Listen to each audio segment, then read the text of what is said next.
మూసీ గాంధీ సరోవర్ కాలనీలో ప్రతిపాదిత ఎస్టీపీ ప్రాజెక్టుపై స్థానికులు తీవ్ర ఆందోళన వ్యక్తం చేస్తున్నారు. కాలనీ మధ్యలో ఎస్టీపీ నిర్మాణం చేపడితే కాలుష్యం పెరిగి తమ పిల్లల ఆరోగ్యం దెబ్బతింటుందని బాధితులు అంటున్నారు. ప్రభుత్వం హెల్త్ కేర్ సెంటర్లు, పాఠశాలలు, అంగన్వాడీలు వంటి ప్రజలకు ఉపయోగపడే ప్రాజెక్టులు తీసుకువస్తే మేమే స్వాగతిస్తాం. కానీ మా ఇళ్లు తీసుకుంటే ప్రాణాలు పోయే వరకు పోరాడుతాం అని స్థానికులు హెచ్చరించారు. ఇళ్లను స్వాధీనం చేసుకునే ప్రయత్నం చేస్తే తీవ్రంగా వ్యతిరేకిస్తామని తెలిపారు. ఈ అంశంపై ప్రభుత్వం నుంచి అధికారిక ప్రకటన రావాల్సి ఉంది. ఎప్పటి నుంచి మాకు అది ఎస్టీపీది నోటీస్ వచ్చిందో అప్పటి నుంచి మేము చాలా తక్లీఫ్లో ఉన్నాం సార్. ఇది కాలనీ ఎస్టీపీ ప్రాజెక్ట్ వచ్చేది సెంటర్ ఆఫ్ ది కాలనీ.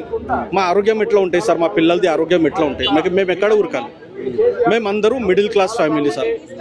ఎప్పుడో ఏదో ఒకటి కళ అనుకొని ఇక్కడ మేము ఇల్లు కొనుక్కున్నాం. ఇప్పుడు ఎస్టీపీ ప్రాజెక్ట్ వస్తే గవర్నమెంట్స్ దగ్గర వేరే ప్రాజెక్ట్స్ లేవా సార్? ఎడ్యుకేషన్ ఉన్నది, ప్లే గ్రౌండ్స్ ఉన్నది, అంగన్వాడీ ఉన్నది, హెల్త్ కేర్ ఉన్నది. అట్లా ఎసొంటి ప్రాజెక్ట్ వస్తే మాకు ఏం ప్రాబ్లం లేదు. మాకు గవర్నమెంట్ ఇనిషియేటివ్స్తో ఏం ప్రాబ్లం లేదు సార్.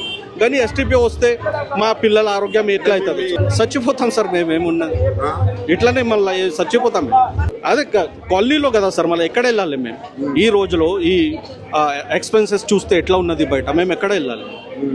మేము ఇట్లానే అజిటేట్ చేసాం, శాంతిగా అజిటేట్ చేస్తాం. మేము గాంధీజీ చేస్తాం, ఎప్పుడు దాకా ప్రాణం ఉన్నదో అప్పుడు దాకా చేస్తాం. గాంధీజీ ఎట్లా చేసినారో మేము కూడా అట్లానే పీస్ఫుల్ మేనర్స్లో మేము చూస్తాం, చేస్తాం సార్.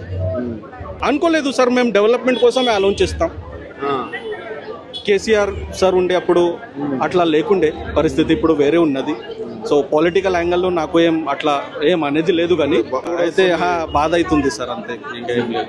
మా కాలనీలో మేము చాలా రోజుల నుంచి ఇదే అజిటేట్ చేస్తున్నాం సార్. మేము ఈచ్ అండ్ ఎవ్రీ ఎక్కడెక్కడ మాకు అనిపిస్తుందో ఈ అవుతుంది పని, అక్కడ మేము అందరూ మా కాలనీ ప్రెసిడెంట్ వాళ్ళు, సత్యనారాయణ గారు, అందరూ మా జనాలు అంతా మేము ఊరికి కూడా వెళ్తలేం సార్. ఇప్పుడు చుట్టి వస్తే కూడా ఊరికి వెళ్తలేం, ఎందుకంటే ఇదే కష్టం. ఒకటి భయం ఉంటుంది కదా సార్, అట్లా భయానికి ఇల్లు కూడా వదిలిపెడతారు, వెళ్తలేం సార్ మేము.